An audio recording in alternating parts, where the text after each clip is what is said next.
to Annie's Kitchen and you're watching Annie's Kitchen with Annie. കുറെ നാളായില്ലേ നാടൻ ഭക്ഷണങ്ങളൊക്കെ ചെയ്തേച്ച്. അത് ഒരുപാട് നാളൊന്നും ആയിട്ടില്ല, ഒരു ഇച്ചിരി ദിവസം. ഇച്ചിരി ദിവസം എന്ന് പറഞ്ഞാൽ 1-2 പ്രാവശ്യം മാത്രമേ നമ്മൾ ചെയ്യാതിരുന്നുള്ളൂ. പക്ഷെ എന്നായാലും നാടൻ ഭക്ഷണത്തിനോടാണ് ടേസ്റ്റ്. നമുക്ക് കേരളത്തിലുള്ള എല്ലാവർക്കും ഇഷ്ടം നാടൻ ഭക്ഷണം തന്നെയാ. പിന്നെ വെറൈറ്റി ഭക്ഷണം ഇഷ്ടപ്പെടാത്തവരാരും ഇല്ല. എല്ലാവർക്കും ഇഷ്ടം വെറൈറ്റി ഇങ്ങനെ ഒന്ന് ട്രൈ ചെയ്യാനൊക്കെ ആയിട്ട്. പക്ഷെ എന്നാലും നമുക്ക് അങ്ങ് മടുക്കുവേ. ഒത്തിരി അങ്ങ് ചെയ്ത് കഴിയുമ്പോൾ പിന്നെയും നമ്മൾ ഒരു ഇച്ചിരി ചോറും മീൻകറിയൊക്കെ കഴിക്കാനായിട്ട് ആഗ്രഹിക്കും.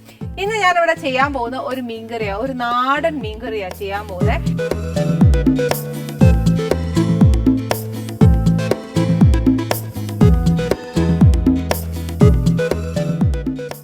ഈ നാടൻ മീൻകറി എന്ന് പറയുമ്പോൾ ഇതിനകത്ത് ഇന്ന മീനേ പാടുള്ളൂ, ഇന്ന മീൻ വെച്ചേ ചെയ്യാൻ പാടുള്ളൂ എന്നൊന്നുമില്ല. എല്ലാ മീനും നമുക്ക് എന്നാ കൈ കിട്ടുന്നോ ആ മീൻ വെച്ച് ചെയ്യാവുന്നതാണോ ഇന്നുണ്ടാക്കാൻ പോകുന്ന കറി.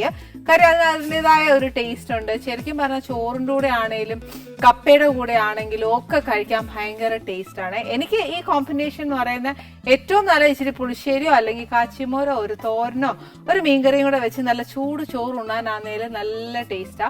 ഇതിന് വലിയ മെനക്കേടില്ല, എന്നാൽ ഒരു ശക്കല മെനക്കേട് ഉണ്ടോ എന്ന് ചോദിച്ചാൽ ഏത് കറിക്കായില്ല ഇല്ലാത്ത. അതുകൊണ്ട് എല്ലാ കറികൾക്കും ഒരു ഇച്ചിരി മെനക്കേട് ഉണ്ടെങ്കിൽ മാത്രമേ നമുക്ക് സ്വാദായിട്ടുള്ള ഒരു ഭക്ഷണം കഴിക്കാൻ ഒക്കത്തുള്ളൂ. ഇന്ന് നമ്മളിവിടെ ചെയ്യാൻ പോകുന്ന ഒരു മീൻകറി ആയതുകൊണ്ട് അതിന് വേണ്ട കാര്യങ്ങൾ നമ്മുടെ വീട്ടിലുള്ള കാര്യങ്ങളൊക്കെ തന്നെ ഉള്ളൂ. ചെയ്യേണ്ടത് എപ്പോഴും നാടൻ വിഭവങ്ങൾ ചെയ്യുമ്പോൾ എപ്പോഴും വെളിച്ചെണ്ണ ചെയ്യണേ. അതിന് വേണ്ടിയിട്ട് നമുക്ക് കുറച്ച് വെളിച്ചെണ്ണ, പിന്നെ വേണ്ടിയത് കുറച്ച് വലിയ ഉള്ളിയായത് 2 വലിയ ഉള്ളി കുഞ്ഞായിട്ട് അരിഞ്ഞത്, കുറച്ച് മുളക് പൊടി, ഇഞ്ചി വെളുത്തുള്ളിയും ചതച്ചത്, കുരുമുളക് പൊടി, കുറച്ച് ഉലുവാപ്പൊടി അല്ലെങ്കിൽ ഉലുവ, ഇച്ചിരി ജീരകം, കുറച്ച് പച്ചമുളക്, തക്കാളി, വിനീഗർ, പിന്നെ കുറച്ച് പുളി. ഏത് മീനായാലും കുഴപ്പമില്ല. പിന്നെ ഇച്ചിരി ഉപ്പ്. ഇത്ര സാധനമേ വേണ്ടുള്ളൂ. പിന്നെ ഇതിനകത്ത് കുറച്ച് ഇൻഗ്രീഡിയന്റ് കാണുമ്പോൾ തോന്നും ഇതെന്നാ മറ്റേ പുളിങ്കറിയാണോ വെക്കാൻ പോകുന്നതെന്ന് തോന്നും. പക്ഷെ അതല്ല. അതായത് ടൊമാറ്റോ ഉണ്ട്, വിനീഗർ ഉണ്ട്, പിന്നെ അന്നേലും പുളിയുണ്ട്. ഇതെല്ലാം കൂടെ കാണുമ്പോൾ എല്ലാവർക്കും അത് തോന്നാൻ ചാൻസ് ഉണ്ട്. പക്ഷെ ഇതിനകത്ത് തേങ്ങ അരയ്ക്കുന്നുമില്ല. അപ്പൊ ആലോചിക്കും ഇത് മൊത്തം പുളിയായിട്ട് മാറുവാന്ന്. പക്ഷെ അല്ല, ഇത് നല്ലൊരു കറിയാ. ഒരു ചുമന്ന കറി, കോട്ടയംകാർക്കൊക്കെ വെക്കുന്ന പോലത്തെ ഒരു ചുമന്ന കറിയില്ല, അതിന്റെ ഒരു വേറെ ഇനമാന്ന് കൂട്ടിക്കോ. അന്നേരം ആദ്യം എന്നാ ചെയ്യേണ്ടതെന്ന് വെച്ചാല് നമുക്കിത് കുറച്ച് അരയ്ക്കാനുണ്ട്. അത് എന്നാക്കിയാന്ന് വെച്ചാൽ ഉള്ളി, മുളക് പൊടി, ഇഞ്ചിയും വെളുത്തുള്ളിയുടെയും പേസ്റ്റ് ഇതെല്ലാം കൂടെ ചേർത്തൊന്ന് അരയ്ക്കണം.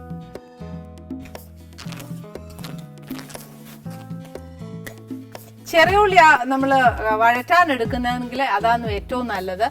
പിന്നെ ഈ പറഞ്ഞ പോലെ ഇച്ചിരി പൊളിക്കാനൊക്കെ ഇച്ചിരി പ്രയാസമായതുകൊണ്ട് വലിയ ഉള്ളി എടുത്തു.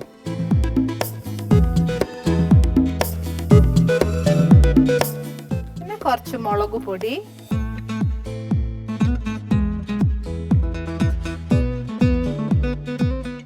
ഇഞ്ചിയും വെളുത്തുള്ളി,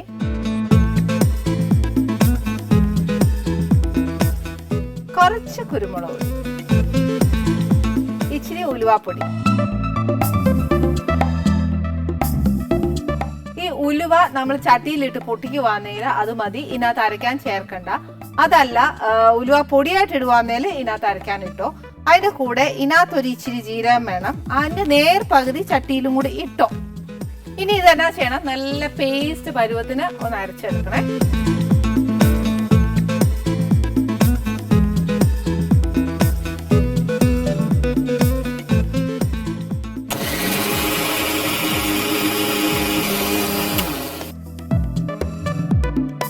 ഇത് പേസ്റ്റ് പരുവത്തിന് അരച്ച് കഴിഞ്ഞ് കഴിയുമ്പോൾ ചട്ടി അങ്ങോട്ട് കത്തിച്ച് വെച്ച് ഇതിനകത്തോട് ഇച്ചിരി എണ്ണ ഒഴിക്കാം.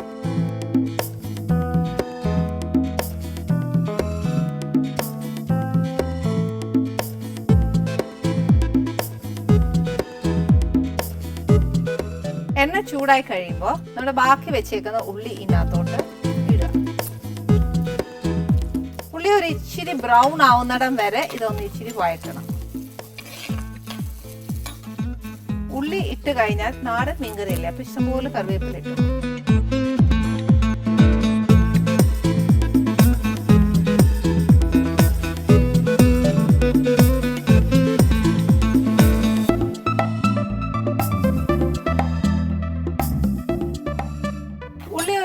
ചകിരിച്ചയൊക്കെ ഇച്ചിരി ബ്രൗൺ ആയി തുടങ്ങുമ്പോഴത്തേക്ക് ഇതിനകത്തോട്ട് എരിവ് അനുസരിച്ച് പച്ചമുളക്,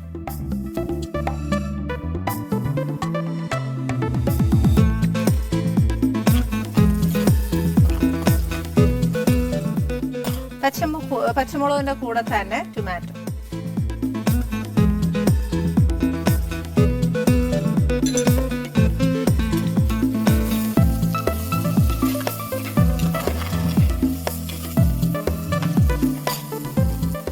ടൊമാറ്റോ ഇച്ചിരി നല്ലതായിട്ടൊന്ന് വഴറ്റണം.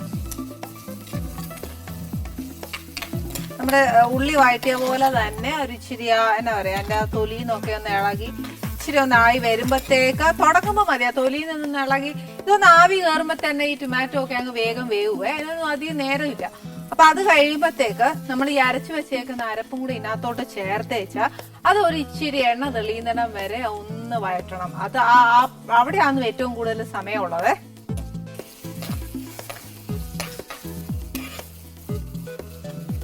ഈ ടൊമാറ്റോയ്ക്കകത്തുള്ള വെള്ളവും എല്ലാം കൂടെ മതിയാവും നമ്മുടെ അരച്ചു വെച്ചേക്കുന്ന അരപ്പൊന്ന് വെന്ത് കിട്ടാനായിട്ട്.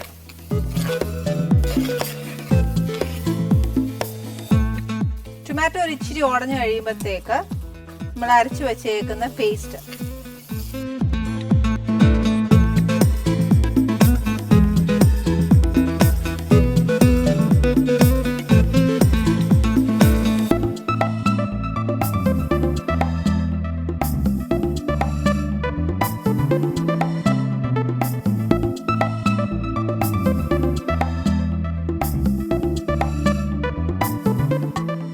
നേരത്തെ പറഞ്ഞ കൂട്ട് തന്നെയാണ്.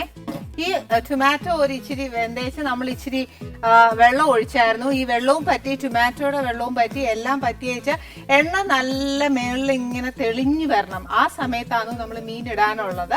നമ്മുടെ മീൻകറിക്ക് ചട്ടിക്കകത്ത് എണ്ണ നല്ലതായിട്ട് തെളിഞ്ഞിട്ടുണ്ട്. ടൊമാറ്റോ കംപ്ലീറ്റ് ആയിട്ട് വെന്ത് ആ ഗ്രേവിയിലൂടെ നല്ലതായിട്ട് അങ്ങ് ചേർന്ന് കഴിഞ്ഞു. ഇനി എന്നാ ചെയ്യേണ്ടതെന്ന് വെച്ചാൽ ഞാൻ ഒരു ഇച്ചിരി ഉപ്പിടാൻ പോവാ. പക്ഷെ ഒരു കാര്യം ഞാൻ ചെയ്തായിരുന്നു ഇതിന് മുന്നേ, എന്നാന്നോ ആ ഉള്ളി ഇച്ചിരി വഴറ്റാൻ നേരം ഇച്ചിരി ഉപ്പിട്ടായിരുന്നു. അത് സ്ഥിരം ചെയ്യുന്ന ഏർപ്പാടാ. പക്ഷെ എന്നാലും അതുകൊണ്ട് ഞാൻ ഒരുപാട് ഉപ്പ് ഇടുന്നില്ല. പിന്നെ ഞാൻ നോക്കിയേ ഇച്ചിരി ഇട്ടോളാവേ. ഇതിനകത്തോട്ട് കുറച്ച് പുളി ഒഴിച്ചാൽ മതിയേ. എന്നാന്നോ ടൊമാറ്റോ ചേർത്തേക്കുവാ. പിന്നെ ഒരു ഇച്ചിരി വിനീഗറും കൂടെ ചേർക്കാനുള്ളതാ. അതുകൊണ്ട് ഒരുപാട് ചേർത്തേക്കരുത്, കുറച്ച് മതി. പിന്നെ വേണമെങ്കിൽ നമുക്ക് ചേർക്കാമല്ലോ, അതിന് പാടൊന്നുമില്ല. കൂടിപ്പോയി കഴിഞ്ഞാൽ പിന്നെ ഒന്നേന്ന് ഗ്രേവി എല്ലാം ഉണ്ടാക്കിക്കൊണ്ട് വരേണ്ടി വരും.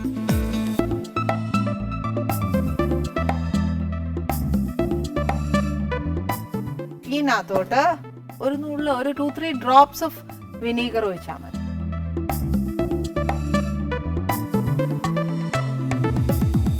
അന്നേച്ചാൽ ഇത് നല്ലതായിട്ടൊന്ന് ഇളക്കി വെക്കുക. എല്ലായിടും ഒന്ന് ആയിക്കോട്ടെ. ആയി കഴിഞ്ഞേച്ച് നമ്മൾ മേടിച്ച് വെച്ചേക്കുന്ന മീന്, ഇന്നതൊന്നും പറയുകയില്ല, എന്നതാ മീൻ നമ്മുടെ കയ്യിലുള്ളതെന്ന് വെച്ചാൽ അത്. ഏറ്റവും കൂടുതൽ ടേസ്റ്റ് വരുന്നത് ഈ കറിക്ക് മത്തി വെക്കുമ്പോഴാ ഏറ്റവും നല്ല ടേസ്റ്റ്.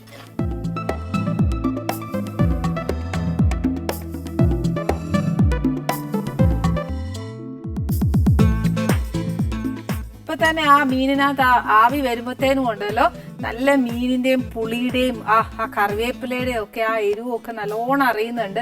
ഇച്ചിരി ചൂട് ചോറും ഈ മീൻകറിയും കൂടെ ഒന്ന് കഴിച്ചാൽ ഭയങ്കര ടേസ്റ്റാ. പക്ഷെ സന്ധ്യ സമയത്ത് ആരെങ്കിലും ചോറ് കഴിച്ചാൽ അവരെ ഞാൻ തല്ലുകയും ചെയ്യും. കപ്പയും മീൻകറിയും നല്ല ടേസ്റ്റാ, അപ്പത്തിന്റെ കൂടെ കഴിക്കാൻ നല്ല ടേസ്റ്റാ. പക്ഷെ എല്ലാം നല്ല ചൂടായിട്ട് കഴിക്കുവാണെങ്കിൽ നമ്മൾ ഒരപ്പം കഴിക്കേണ്ട അടുത്ത് ഒരു എന്നാ പറയാ, ഒരു മിനിമം ഒരു 5 അപ്പമെങ്കിലും കഴിക്കും.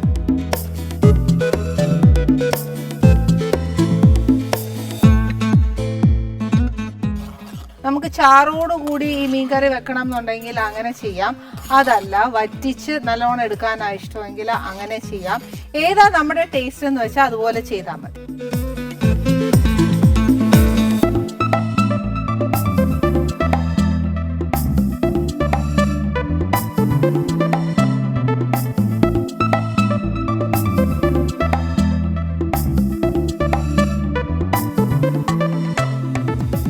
ചോദിക്കാനും പറയാനൊന്നുമില്ല, നിറച്ചങ്ങ് കറിവേപ്പില ഇട്ടേക്കണം. ഈ ഞാൻ എപ്പോഴും കുറച്ച് വെള്ളം ഒഴിക്കുന്നത് എന്നാന്നറിയാവോ, ഒത്തിരി വെള്ളം ഒഴിച്ചാൽ പിന്നെ അത് പറ്റിക്കാനാണെങ്കിൽ ഒത്തിരി നേരം എടുക്കും. മറ്റതല്ല, ഒന്ന് തിളച്ച് കഴിയുമ്പോൾ മീനേന്ന് തന്നെ ഇച്ചിരി വെള്ളം ഊറുവേ, ഇച്ചിരി സിമ്മയിലാക്കി വെച്ച് കഴിഞ്ഞാൽ മീൻ വേവുകയും ചെയ്യും. അതോടൊപ്പം നമുക്ക് ഒരുപാട് ചാറായിട്ടും അല്ല, എന്നാൽ ഉള്ള ചാറ് നല്ല സ്വാദായിട്ടിരിക്കുകയും ചെയ്യും. പിന്നെ ഗ്രേവി കൂടുതൽ വേണ്ടിയവർക്കാണെങ്കിൽ ഇച്ചിരി അരപ്പ് കൂടുതൽ ചെയ്തോണം. ഈ സമയത്ത് നമ്മൾ ഉപ്പും പുളി എരിവും എല്ലാം നോക്കുന്ന സമയത്ത് അഥവാ ഇതിന്റെ ഒരു ഏറ്റക്കുറച്ചിലുണ്ട് എന്ന് തോന്നുവാണെങ്കിൽ മുളകുപൊടി ചേർക്കുവാണെങ്കിൽ ഒരു ഇച്ചിരി മൂപ്പിച്ച് വേണം ചേർക്കാൻ. അതല്ല, കുരുമുളകിന്റെ ഫ്ലേവറാണ് നമുക്ക് കൂടുതൽ ഫെയിൽ ചെയ്യണമെന്ന് തോന്നുവാണെങ്കിൽ അതായാലും മൂപ്പിക്കേണ്ട, കുറച്ച് നല്ലോണം പൊടിച്ചിട്ടേച്ചാൽ മതി. അതല്ല, പച്ചമുളകിന്റെ ഫ്ലേവർ ആണ് നമുക്ക് ആവശ്യമെങ്കിൽ, ആ ഒരു സ്പൈസിനെസ് വേണ്ടെങ്കിൽ പച്ചമുളക് ഇപ്പൊ തന്നെ അരിഞ്ഞിട്ടേച്ച് അത് മീൻ വേവുമ്പോ തന്നെ പച്ചമുളകും അങ്ങ് വെന്തോടുവേ. അന്നേച്ച് ഇനി കടുക് വറുത്തൊഴിക്കണം എന്നുള്ളവർക്ക് അങ്ങനെയും ചെയ്യാം. കാര്യം നാടൻ മീൻകറി എന്ന് പറയുമ്പോൾ കടുക് ഇല്ലെങ്കിൽ പിന്നെ എന്നതിന് കൊള്ളാം എന്ന് ചോദിക്കുന്നവരുണ്ട്. പക്ഷെ ഞാൻ ഇതിനകത്ത് ഇച്ചിരി ജീരകവും ഉലുവയൊക്കെ ഇട്ട് അരച്ചേക്കുക, എന്ന് വെച്ചാൽ എണ്ണ ഒഴിച്ച് ഒന്ന് ഫുള്ളായിട്ട് വഴറ്റിയാണ് എടുത്തത്. പക്ഷെ കടുക് ഇട്ടിട്ടില്ല. കടുക് ഇടാതെ ചെയ്ത ഒരു മീൻകറിന്നേ ഉള്ളൂ. ഇത് വറ്റിച്ച് നമ്മളൊക്കെ പിറ്റേ ദിവസമൊക്കെ കൂട്ടുവാന്നേല കുറച്ചുകൂടെ നല്ല ടേസ്റ്റാണ് നമുക്ക്. പക്ഷെ അത്രയും നേരം ഇല്ലാത്തതുകൊണ്ട് ഇത് നല്ലതായിട്ട് പറ്റിച്ചെടുത്തേച്ച് ഒരു അപ്പത്തിന്റെ കൂടെയോ പത്തിരിയുടെ കൂടെയോ നമുക്ക് കാണാം. ഞാൻ എന്നാ ഇവിടെ നിൽക്കുന്നോന്നല്ലേ ആലോചിക്കുന്നേ? അതെന്നാന്നറിയോ, എനിക്കിന്ന് ഭയങ്കര സന്തോഷമുള്ള ഒരു ദിവസമാണേ. അതെന്നാന്ന് വെച്ചാൽ നമ്മുടെ ആനീസ് കിച്ചണിൽ ഇന്ന് വരാൻ പോകുന്ന ഗസ്റ്റ് ആരാന്ന് ചോദിച്ചാൽ മലയാളം സിനിമയിലെ ഏറ്റവും സീനിയർ ആയിട്ടുള്ള രാഘവൻ മാസ്റ്ററാണ് നമ്മുടെ ആനീസ് കിച്ചണിലേക്ക് വരാൻ പോകുന്നത്. എനിക്ക് തോന്നുന്നു Malayalam cinema black and white തുടങ്ങിയിട്ട് ഇന്ന് ടെക്നോളജി ഇത്രയും ഡെവലപ്പ് ആയ സ്ഥിതിക്ക് ഇന്ന് വരെ അതിനൊപ്പം സഞ്ചരിക്കുന്ന ഏക ഒരു വ്യക്തി അദ്ദേഹമായിരിക്കും. കാര്യം ഇങ്ങനെ സഞ്ചരിക്കുന്ന ഒരു അദ്ദേഹത്തിന് ശരിക്കും നമ്മളോട് പറയാൻ ഒരുപാട് വിശേഷങ്ങൾ കാണും. അതിനു മുമ്പ് എനിക്ക് ഇന്നൊരു കാര്യം ചെയ്യണം. ഇന്ന് അദ്ദേഹത്തിനെ എന്റെ ആനീസ് കിച്ചണിലേക്ക് ക്ഷണിക്കുമ്പോൾ എന്റെ പ്രേക്ഷകരുടെ സമ്മതത്തോടു കൂടി നമ്മുടെ എല്ലാവരുടെയും സ്നേഹത്തോടെയും ആദരവോടെയും കൂടി ഞാൻ അദ്ദേഹത്തെ എന്റെ അടുക്കളയിലേക്ക് ഞാൻ സ്വാഗതം ചെയ്യാണ്. വരണം സർ. സന്തോഷം. ഒരു ചെറിയ ഞങ്ങളുടെ ഒരു കുഞ്ഞ് ആദരം.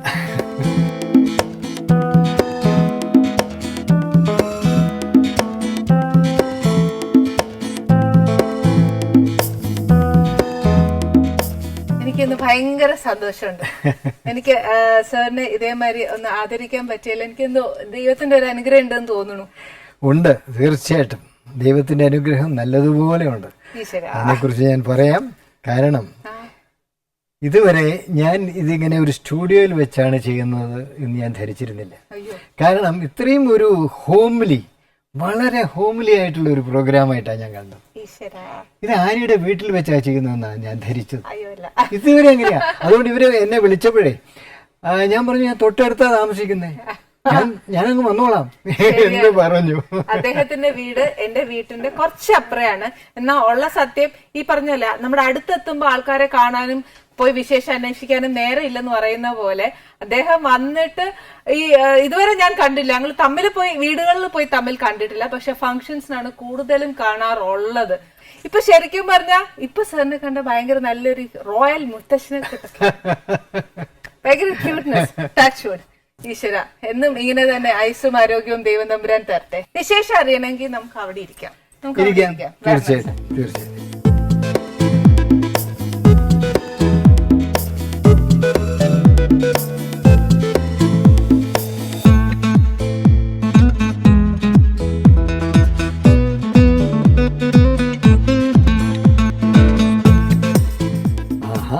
ഞാൻ ഇന്ന് രാഘവൻ സാറിന് മീൻ കറിയാ വെച്ച് ഇഷ്ടാണോ?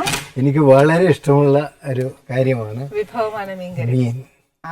അപ്പൊ പിന്നെ വളരെ എരിവിനോടൊക്കെ ഇഷ്ടമാണോ? അതോ എരിവ് അങ്ങനെ കൂടുതൽ എരിവ് അത്ര ഇഷ്ടമല്ല, എങ്കിലും ആവശ്യം മാനേജ് ചെയ്യാം. ഭക്ഷണത്തിന്റെ രീതിയൊക്കെ എങ്ങനെ? ഭക്ഷണത്തിന്റെ രീതി പൊതുവെ പറഞ്ഞാൽ കൂടുതലും വെജിറ്റേറിയൻ ആണ് കഴിക്കാറ്. അതിന്റെ കൂടെ ഇച്ചിരി വല്ലപ്പോഴും ആണോ മീൻ കഴിക്കുന്നത്? അല്ലല്ല, മീൻ മാക്സിമം കഴിക്കും. മീൻ ധാരാളം കഴിക്കും. എന്റെ വൈഫിന് വളരെ ഇഷ്ടമാണ് മീൻ. അത് കാരണം കഴിയുന്നതും മീൻ വാങ്ങി കഴിക്കാൻ നോക്കും. അതിന്റെ കൂടെ അതെ ഊണിന്റെ കൂടെ ഒരു നേരം ഒരു മീൻ വേണം. എല്ലായ്പ്പോഴും ഉണ്ടാവില്ല, പക്ഷെ എന്നാലും ഞങ്ങളത് ശ്രമിക്കും. നല്ല മീൻ കിട്ടുമോ നോക്കും. സാറിന്റെ സ്ഥലം എവിടെയാ ശരിക്കും? തളിപ്പറമ്പ്. രുചിയുടെ സ്ഥലമാണ് കണ്ണൂര്. ഓക്കെ. അപ്പൊ ഈ സ്കൂൾ ഡേയ്സും കോളേജും ഒക്കെ തളിപ്പറമ്പിലായിരുന്നു? അല്ല, സ്കൂൾ ഡേയ്സ് ഒക്കെ അവിടെ സ്കൂളേ ഉള്ളൂ, കോളേജ് ഇല്ല. കോളേജിൽ പഠിക്കണമെങ്കിൽ ഒരുപാട് ദൂരം പോകണം. അന്ന് തലശ്ശേരിയിലായിരുന്നു ഒരു കോളേജ് ഉള്ളത്, ബ്രണ്ണൻ കോളേജ്. അത് വിട്ടാൽ പിന്നെ കോഴിക്കോടേ ഉള്ളൂ. കോഴിക്കോട് ഒരുപാട് ദൂരെയാ. പക്ഷെ ഞാൻ കോഴിക്കോടാ പോയി പഠിച്ചത്. ഹോസ്റ്റലിൽ നിന്ന് പഠിച്ചു. സിനിമയിൽ വന്നത് ഒരുപാട് വർഷം കഴിഞ്ഞിട്ട്. അവിടെ കോഴിക്കോട് കോളേജിൽ പഠിച്ചത് അന്ന് PUC എന്ന് പറയും, ഇപ്പോഴത്തെ പ്രീ ഡിഗ്രി അല്ല. ശരിക്കും പ്രീ ഡിഗ്രി 2 വർഷമല്ലേ. SSLC അന്ന് 11ാം വർഷമാണ്. 11 വർഷം പൂർത്തിയായാലാണ് SSLC ആവുക. അത് കഴിഞ്ഞിട്ട് 1 വർഷമാണ് പ്രീ യൂണിവേഴ്സിറ്റി കോഴ്സ്. 10th അല്ല, അന്ന് 11th ആണ്. അന്ന് 11th ആണ് SSLC. അപ്പൊ അത് കഴിഞ്ഞാൽ പിന്നെ കോളേജിൽ പോയി പഠിക്കണം. അത് PUC പഠിക്കും. അത് കഴിഞ്ഞാൽ പിന്നെ വേറെ എഞ്ചിനീയറിംഗിന് പോവാം, മെഡിസിന് പോവാം, അല്ലെങ്കിൽ വേറെ ആർട്സ് പഠിക്കാം. നമ്മുടെ ഇഷ്ടം അത്രേ. പക്ഷെ PUC കഴിഞ്ഞതിന് ശേഷം പിന്നെ ഞാൻ കുറെ നാടകമായിട്ട് കറങ്ങി. ഒരു 2 വർഷം നാടകമായിട്ട് അതിനോടൊരു താല്പര്യം വന്നു. അതൊരു അത്ഭുതമായിരുന്നു. എങ്ങനെ വന്നു എന്നുള്ളത് എൻ്റെ നാട്ടുകാർക്കെല്ലാം അത്ഭുതമാണ്. കാരണം ഞാൻ അങ്ങനെ ആയിരുന്നില്ല നേരത്തെ. വളരെ ഒരു ഇൻട്രോവേർട്ടായിരുന്നു, ആരോടും മിണ്ടില്ല. അങ്ങനെ കൂടുതൽ വീട്ടിൽ വളരെ വേണ്ടപ്പെട്ടവരുടെ എൻ്റെ ഫ്രണ്ട്സിനോടൊക്കെ മാത്രമേ സംസാരിക്കൂ. വളരെ റിസർവ്ഡ്. ഈ ഒരു റിസർവ്ഡ് പേഴ്സണ് നാടകത്തിലേക്കൊരു ഫസ്റ്റ് സ്റ്റെപ്പ് എങ്ങനെയായിരുന്നു? അത് ഒരു എന്താ പറയാ, ചെയ്യാൻ പിന്നെ പാടില്ലാത്ത കുറെ കാര്യങ്ങളൊക്കെ ചെയ്ത് അടിയൊക്കെ വാങ്ങിച്ച് കുറച്ച് ആധ്യാത്മിക സ്വഭാവം എന്ന് വെച്ചാൽ അങ്ങനെയുള്ള ഒരു കുടുംബത്തിലെ ഒരു എന്താ പറയാ, ജനിച്ച് വളർന്ന കുടുംബം അങ്ങനത്തെ. അപ്പോൾ ഇത് ഒന്നുമില്ല, എല്ലാം അർത്ഥമില്ലായ്മയാണ്, ജീവിതത്തിന് യാതൊരു അർത്ഥവുമില്ല. മനസ്സിലായില്ലേ? അങ്ങനെ ഒരു ചിന്താഗതി വന്നുപെട്ടു.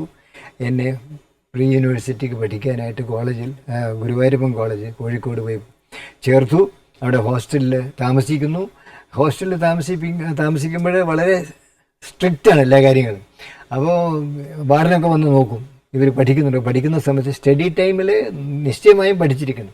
പക്ഷെ ഞാനൊന്നും പഠിക്കാൻ നിൽക്കില്ല. ഞാൻ എന്ത് ചെയ്യുമെന്ന് വെച്ചാൽ, എനിക്ക് മാത്സ് എനിക്ക് വളരെ ഇഷ്ടമുള്ള സബ്ജക്റ്റാണ്. അപ്പോൾ എൻ്റെ ക്ലാസ്മേറ്റ് മാത്സ് BSc പഠിക്കുന്ന പയ്യൻ.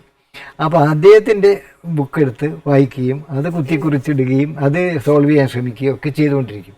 അതിലാണ് താല്പര്യം. എൻ്റെ പുസ്തകം ഞാൻ തൊടില്ല. അങ്ങനെ വന്ന് പരീക്ഷ വരുമ്പോൾ പരീക്ഷയിൽ ചിത്രം വരച്ചിടും. കുറച്ച് ചിത്രം വരയ്ക്കുന്ന ഒരു താല്പര്യം എനിക്കുണ്ട്. അപ്പം അങ്ങനെ ചിത്രം വരച്ചിടും. പിന്നെ മാത്സ് മാത്രം ഭംഗിയായിട്ട് അങ്ങ് എഴുതും. അത് അറിയാവുന്ന രീതിയിൽ അങ്ങ് എഴുതും. ബാക്കി ഒന്നും എഴുതില്ല. ഏറ്റവും വെറുപ്പുള്ള സബ്ജക്റ്റ് എനിക്ക് കെമിസ്ട്രി ആയിരുന്നു. ആ കെമിസ്ട്രി സബ്ജക്റ്റിൽ പേര് മാത്രം ഞാൻ എഴുതി വെച്ചിട്ട് എന്തെങ്കിലും ഒരു പടം വരച്ച് വെക്കും. അങ്ങനെ എന്നിട്ട് അത് മടക്കി കൊണ്ടുപോയി കൊടുക്കും. അങ്ങനെ ആ പരീക്ഷ എഴുതാതെ വന്നു. അപ്പോൾ എൻ്റെ അമ്മാവൻ പിന്നെ റിസൾട്ട് വന്നപ്പോൾ അമ്മാവൻ പറഞ്ഞു, നിൻ്റെ നമ്പർ എത്രയാന്ന് പറയാം, റിസൾട്ട് വന്നു, നീ എന്തൊന്നും നോക്കാത്ത. ഞാൻ പറഞ്ഞു, നോക്കണ്ട, കാണില്ല. അപ്പോൾ തന്നെ അമ്മാവൻ അത് വിട്ടു. എന്നിട്ട് പറഞ്ഞു, സാരമില്ല, നീ അടുത്ത പരീക്ഷയ്ക്ക് എഴുതുക, അടുത്ത പരീക്ഷയ്ക്ക് എഴുതിയിട്ട് പാസ്സായാൽ മതി എന്നും പറഞ്ഞിട്ട് എന്നെ പഠിപ്പിക്കാൻ വേണ്ടി കുറേ ഗൈഡ്സൊക്കെ വാങ്ങിക്കൊണ്ടുവന്നിരുത്തി ഒരു പ്രത്യേക ഒരു സ്ഥലത്ത് കൊണ്ടിരുത്തി പഠിക്കാനായിട്ട്. ഞാൻ പഠിക്കില്ല. അപ്പോൾ അവിടെ ഇരുന്ന് ഇങ്ങനെ പക്ഷികൾ ഇങ്ങനെ ഭോജനങ്ങളും അതും ഇതും കാഴ്ചകൾ കണ്ട് രസിച്ച് അവിടെ ഇവിടെ ഓടിച്ചാടി നടന്ന് വന്ന് വീണ്ടും വന്നിരുന്ന് ആഹാരം കഴിക്കാൻ വേണ്ടി മാത്രം വീട്ടിലേക്ക് പോകും. ഒരു പ്രത്യേക സ്ഥലത്താണ് കൊണ്ടിരുത്തിയിരിക്കുന്നത്, വിജനമായ സ്ഥലം. അപ്പം അങ്ങനെ ആ ഒരു പഠനത്തിൻ്റെ സമയം കഴിഞ്ഞ് പരീക്ഷയായപ്പോൾ എന്നെ പഠിക്കാൻ പരീക്ഷ എഴുതാൻ വിടുന്നു. ഞാൻ നേരെ കോഴിക്കോട്ട് പോകുന്നു. കോഴിക്കോട്ട് പോയിട്ട് അവിടെ ആര്യഭവൻ ഹോട്ടലിൽ റൂം എടുത്ത് അവിടെ താമസിക്കുന്നു. സന്ധ്യയായപ്പോൾ അവിടെ എത്തി. പിറ്റേന്ന് രാവിലെ എഴുന്നേറ്റ് പിന്നെ 2 പെന്നന്ന് ഇങ്കൊക്കെ ഒഴിച്ച് പെന്നുമായിട്ട് നേരെ പരീക്ഷയ്ക്ക് ബസ് കയറി പോവുകയാണ്. ഈ പൊക്കുന്ന് എന്ന് പറയുന്ന ഒരു വലിയ കുന്നിൻ്റെ പുറത്താണ് കോളേജ്. ആ കോളേജിൻ്റെ അവിടെ പോയി, അവിടെ ഒരു ഗാർഡനുണ്ട്. ഇങ്ങനെ പോയി ഇവിടെ ഇറങ്ങി തിരിച്ച് ബസ്സങ്ങ് പോവും. വന്ന് നിന്നു, എല്ലാവരും അങ്ങ് ഇറങ്ങി. ഞാൻ മാത്രം ഇറങ്ങുന്നില്ല. ടൗണിലേക്കൊരു ടിക്കറ്റ് വേണമെന്ന് പറയുന്നു. ഞാൻ ടിക്കറ്റും വാങ്ങി നേരെ ടൗണിൽ വന്നു. പരീക്ഷ എഴുതാതെ വന്നിട്ട് ഞാനതാ പറഞ്ഞു, എന്തെല്ലാം തോന്നിയാസം ഞാൻ ചെയ്തു എന്നുള്ളത്. അങ്ങനെ വന്ന് ആര്യഭവൻ ഹോട്ടലിൽ നേരെ കയറി റൂമും വാതിലടച്ചിട്ട് കുറേ നേരം ഉച്ചയാവുന്നു. ഉച്ചയായപ്പോൾ ഒരു പയ്യൻ വന്ന് തട്ടി. ഞാൻ വന്നത് കണ്ടിരിക്കുന്നു. ആഹാരം വേണ്ടേ? നമ്മൾ കഴിക്കാം എന്നിട്ട് നേരെ ആഹാരം കഴിക്കാൻ പോയി. അപ്പോൾ അന്ന് ഉമ്മ എന്ന ചിത്രം റിലീസായ സമയം. രാധ ടോക്കീസിൻ്റെ സൈഡിലാണ് ഈ ആര്യഭവൻ ഹോട്ടൽ. അവിടുന്ന് മേലെ നോക്കിയാൽ കാണാം ഉമ്മയുടെ പോസ്റ്ററൊക്കെ വെച്ചിരിക്കുന്നു. ഉമ്മ പടം കണ്ടു, മാറ്റ്നി ഷോ. പടം കണ്ട് രാത്രി വന്ന് കിടന്നു, സുഖമായിട്ട് കിടന്നുറങ്ങി. പിറ്റേ ദിവസം എന്ത് ചെയ്യണം എന്നായി. ഇപ്പോൾ പോയാൽ പ്രശ്നമാണ്. പരീക്ഷ തീരുന്നത് വരെ ഞാൻ കോഴിക്കോട് അവിടെ താമസിച്ചു. ഇതൊക്കെ കേട്ടാൽ കുട്ടികൾ ചീത്തയാവും. വേറെ തിയേറ്ററിൽ പോയി വേറെ പടം കണ്ടു, അടുത്ത പടം കണ്ടു, അടുത്ത ദിവസം വേറെ പടം കണ്ടു. കല്യാണ പരിശ് ഒക്കെ ആ സമയത്ത് റിലീസായ പടങ്ങളാണ്. അതൊക്കെ കണ്ടു. ഇംഗ്ലീഷ് പടം കണ്ടു, ഹിന്ദി പടം കണ്ടു. ഇതെല്ലാം കണ്ടു തീർത്തിട്ട് പരീക്ഷ അവസാനിച്ച ദിവസം ഞാൻ നേരെ വീട്ടിൽ ചെന്നിട്ട് അമ്മാവനോട് പറഞ്ഞു, ഞാൻ പരീക്ഷ എഴുതിയില്ല. അതിനുള്ള ധൈര്യം ഉണ്ടായിരുന്നു അമ്മാവനോട് മാത്രം, വീട്ടില് മാത്രം. ഇല്ലല്ല, അമ്മയില്ല, അപ്പനില്ല. അമ്മയും അപ്പനും ഇല്ല, അതാണ് കാര്യം. അമ്മയെ ഞാൻ കണ്ടിട്ടില്ല. ഒരു 6 മാസം വരെ അമ്മ എന്നെ നോക്കിയിട്ട് മരിച്ചുപോയി. പിന്നെ അച്ഛൻ 12ാമത്തെ വയസ്സിൽ അച്ഛനും മരിച്ചു. അമ്മാവനാണ് വളർത്തിയത്. അപ്പോൾ അമ്മാവനോട് പറഞ്ഞു, അമ്മാവനൊന്നും പറഞ്ഞില്ല. അമ്മാവൻ അത്രയ്ക്ക് സാത്വികനായ, അതൊന്നും കാര്യമാക്കാത്തൊരു വ്യക്തിയാണ്. അമ്മാവൻ മിണ്ടാതെ അങ്ങ് പോയി. ഇത് ഞാൻ പറയുന്നത് കേട്ട് എൻ്റെ അമ്മയുടെ അച്ഛൻ, അതായത് അമ്മാവൻ്റെ അച്ഛൻ അവിടെ ഇരിപ്പുണ്ട്, വന്ന് തന്നു ഒരടി. അടി എന്ന് പറഞ്ഞാൽ ശരിക്കും ഗംഭീരമായൊരടി, കരണക്കുറ്റി നോക്കി ഒരടി. തെറിച്ചു വീണു ഞാൻ ശരിക്കും. ആ അനുഭവം എനിക്ക്, ആ അടി എനിക്ക് മറക്കാൻ പറ്റാത്ത. അതെ, അതുവരെ എന്നെ ആരും തൊട്ടിട്ടില്ല, എന്നെ ആരും അടിച്ച ചരിത്രമില്ല. ഫസ്റ്റ് ടൈം ഇങ്ങനെ ഒരു അടി കിട്ടുകയാണ്. ഓമനിച്ച് വളർത്തിയതാ എന്നെ, അച്ഛനും അമ്മയില്ലാത്ത കുട്ടിയെന്നും പറഞ്ഞ് ഓമനിച്ച് വളർത്തിയതാ. അടി കൊണ്ട് തെറിച്ച് വീണു. ആ വീണെടുത്ത് ചുരുണ്ടിരുന്നു ഞാൻ, അത്ര തന്നെ, അനങ്ങിയില്ല. അപ്പോൾ അമ്മാവി വന്ന് ആഹാരം കൊണ്ടുത്തരും, ഞാൻ വേണ്ടാന്ന് പറയും, മിണ്ടാതിരിക്കും. കുറേ കഴിഞ്ഞ് വൈകുന്നേരം ആയപ്പോൾ അമ്മാവൻ വന്നപ്പോൾ ഞാൻ അവിടെ ഇരിക്കുന്നു. നീ എന്താ അവിടെ ഇരിക്കുന്നത്? കുറേ ഒന്നുമില്ല. അപ്പം അമ്മാവി വന്നു, ഇങ്ങനെ തല്ലിയതാണ്. അപ്പോൾ എന്നെ നോക്കിയിട്ട് പറഞ്ഞു, വാ നീ എൻ്റെ ഇവിടെ വാ എന്ന് പറഞ്ഞു. എന്നെ വിളിച്ചുകൊണ്ട് പോയി ഒരു സ്ഥലം വരെ പോയി. തൊട്ട് വലിയ ദൂരമൊന്നുമില്ല, അവിടെ ഒരു കുറേ കടകളുടെ മേലെ ഒരു ഹാളുണ്ട്. ആ ഹാളിലേക്കാണ് കൊണ്ടുപോയത്. അവിടെ പോയപ്പോഴാണ് അറിയുന്നത് ടാഗോർ സ്മാരക കലാസമിതി, ചന്ദ്രശേഖരൻ വൈദ്യർ എന്നാണ് അവിടുത്തെ ഒരു നാടകാചാര്യൻ. അദ്ദേഹം സംവിധായകൻ അദ്ദേഹമാണ്. അദ്ദേഹം വലിയ എഴുത്തുകാരനാണ്, നാടകങ്ങൾ എഴുതുന്ന ആളാണ്. അദ്ദേഹത്തിൻ്റെ കെയർ ഓഫിൽ നാടകം നടത്തുകയാണ് അവിടെ. ഇതെനിക്ക് നേരത്തെ അറിയാം. പക്ഷെ ഞാൻ അവിടെ പോയി ഒരു മൂലയിൽ അങ്ങ് നിന്നു. അമ്മാവൻ പോയി ഇദ്ദേഹത്തിൻ്റെ അടുത്ത്, ചന്ദ്രശേഖരൻ വൈദ്യരുടെ അടുത്ത് പോയി ഇരുന്നിട്ട് എന്തോ കുശി എന്ന് പറയുന്നുണ്ട്, എന്തോ പറയുന്നുണ്ട്. പറഞ്ഞു കഴിയുമ്പോൾ ഇദ്ദേഹം എന്നെ നോക്കുന്നു, ചന്ദ്രശേഖരൻ വൈദ്യർ എന്നെ ഇങ്ങനെ നോക്കുന്നു. കൊള്ളാം. എന്നെ വിളിച്ചു, അടുത്തിപ്പോൾ പുൽപ്പായ വിരിച്ചിരിക്കുക, കുറേ പായകൾ വിരിച്ചിട്ടിരിക്കുക. അപ്പോൾ അവിടെ ഇരുന്നു. എന്നിട്ട് പറഞ്ഞു, കൊള്ളാം, മിടുക്കൻ, നാടകത്തിൽ അഭിനയിക്കുമോ? ഞാൻ തലയാട്ടി. ഇതുവരെ അദ്ദേഹം എന്തെങ്കിലും പറഞ്ഞാൽ ഒഴിഞ്ഞു മാറി പോകുന്ന വ്യക്തിയാണ്. ഇദ്ദേഹമൊക്കെ വീട്ടിൽ വരുമ്പോൾ ഞാൻ അടുക്കളയിൽ പോയി ഒതുങ്ങും, പിന്നെ പുറത്തേക്ക് വരില്ല. ഇദ്ദേഹം പോകുന്നവരെ മുൻവശത്തേക്ക് വരില്ല. അങ്ങനെയായിരുന്നു. തലയാട്ടിയപ്പോൾ ഇദ്ദേഹം ഒരു നോട്ട്ബുക്ക് എടുത്ത് കൈ തന്നു. എന്നിട്ട് പറഞ്ഞു, ഇതൊരു ക്യാരക്ടർ, അതിൻ്റെ പോർഷനാണ്, നീ വായിച്ച് പഠിച്ചിട്ട് നാളെ വാ എന്ന് പറഞ്ഞ് എന്നെ വിട്ടു. ഞാൻ പോയി. പിറ്റേ ദിവസം അതേ സമയത്ത് ഞാൻ വന്നു. നോട്ട്ബുക്ക് എൻ്റെ കൈവശമില്ല. അദ്ദേഹം നോക്കിയിട്ട് ചോദിച്ചു, എന്താ രാഘവൻ എന്താ നോട്ട്ബുക്ക് കൊണ്ടുവരാഞ്ഞ്? അല്ല, ഞാൻ പഠിച്ചു ഡയലോഗ് പഠിച്ചു. ഉടനെ എല്ലാവരെയും നോക്കിയിട്ട്, വേണ്ടോ, രാഘവൻ ഇന്നലെ വന്ന രാഘവൻ പഠിച്ചു കഴിഞ്ഞു. നിങ്ങളൊക്കെ എത്ര ദിവസമായി ഇതും കൊണ്ട് ഇങ്ങനെ വായിച്ചുകൊണ്ടിരിക്കുന്നു. ഇനി ഒരാളും നോട്ട്ബുക്ക് തൊട്ടുപോകരുത്. വാണിംഗ് കൊടുത്ത് എല്ലാവരും നോട്ട്ബുക്ക് ഉപേക്ഷിപ്പിച്ച് പ്രൊംപ്റ്റ് ചെയ്യാം, നിങ്ങളെല്ലാവരും നിന്ന് ഡയലോഗ് പറയണം എന്ന് പറഞ്ഞ് എല്ലാവരും പിടിച്ചു നിർത്തി, എന്നെയും പിടിച്ചു നിർത്തി ഡയലോഗ് ഉറപ്പിച്ചു. ഞാൻ ഡയലോഗ് പറഞ്ഞു, ശരിക്കും പറഞ്ഞു, അത്ഭുതകരമായിട്ട് ഡയലോഗ് പറഞ്ഞു. അതൊക്കെ കേട്ട് കഴിഞ്ഞതിന് ശേഷം അദ്ദേഹം എൻ്റെ അടുത്ത് വന്നിട്ട് പറഞ്ഞു, ഓക്കെ, നന്നായി, ഡയലോഗൊക്കെ പറഞ്ഞു. പക്ഷെ അത് പറയേണ്ട വിധം ഇങ്ങനെയല്ല. എന്നും പറഞ്ഞ് അദ്ദേഹം പറഞ്ഞു തന്നു. കാരണം അല്ല, മോഡുലേഷൻ മാത്രമല്ല, ഇംഗ്ലീഷുകാരനാണ്. ഞാൻ ലോർഡ് വെല്ലസ്ലി ആയിട്ട് അഭിനയിക്കുന്നത്. അതിൽ കേരള സിംഹം പഴശ്ശിരാജ, കേരളവർമ്മ പഴശ്ശിരാജ, അത് കേരള സിംഹം പഴശ്ശിരാജ എന്നാണ് നാടകത്തിൻ്റെ പേര്. സ്വാമി ബ്രഹ്മവ്രതൻ എഴുതിയ നാടകമാണ്. അതിൽ ലോർഡ് വെല്ലസ്ലിയുടെ ക്യാരക്ടർ, വില്ലൻ ക്യാരക്ടറാണ് ലോർഡ് വെല്ലസ്ലി. അപ്പോൾ ഒരു ഇംഗ്ലീഷുകാരൻ എങ്ങനെ മലയാളം പറയും, അതുപോലെ പറയണം എന്ന് പറഞ്ഞിട്ട് ഇദ്ദേഹം പറഞ്ഞു തന്നു. അതുപോലെ ഞാൻ പറഞ്ഞു. ഒരു മാസം റിഹേഴ്സൽ. ആ റിഹേഴ്സൽ കഴിഞ്ഞിട്ട് അവിടുത്തെ ഒരു സിനിമാ കൊട്ടകയിലായിരുന്നു അവതരണം. ആദ്യത്തെ അന്നത്തെ ദിവസം ഇങ്ങനെ കാല് കിട്ടുകിട്ടാന്ന് വിറക്കുക. അപ്പോൾ ഞാൻ ഈ വേഷമൊക്കെ ഇട്ടിരിക്കുക, ഇംഗ്ലീഷുകാരൻ്റെ വേഷം, ഒരു തൊപ്പിയും കയ്യുറയൊക്കെ ഉണ്ട്, ഒരു വടിയും ഒക്കെ കൈ പിടിച്ചിട്ട്. ആദ്യത്തെ സീനിൽ ഞാനില്ല, രണ്ടാമത്തെ സീനിൽ ഞാൻ വരുന്നു. ആദ്യത്തെ സീൻ കഴിയുമ്പോഴത്തേക്കും എനിക്ക് തലകറങ്ങുന്ന പോലെയൊക്കെ വരാൻ തുടങ്ങി, കാല് പറക്കുന്നു, എന്ത് ചെയ്യണമെന്നറിയില്ല. ഇദ്ദേഹം പിടിച്ചങ്ങ് തള്ളി എന്നെ അടുത്ത സീനിലേക്ക് തള്ളി. ഞാനിങ്ങനെ ജസ്റ്റ് ഒരു ജമ്പ് ചെയ്ത് പ്രവേശിച്ചു കഴിഞ്ഞ ഉടനെ ഡയലോഗ് തുടങ്ങി. അപ്പോൾ കേരളവർമ്മയായിട്ട് അഭിനയിക്കുന്ന വ്യക്തി വളരെ എക്സ്പീരിയൻസ്ഡ് ആയിട്ടുള്ള ഒരു 40-40 വയസ്സുള്ള വ്യക്തിയാണ്. അപ്പോൾ അദ്ദേഹം എല്ലാ നാടകത്തിലും അദ്ദേഹമാണ് ഹീറോ.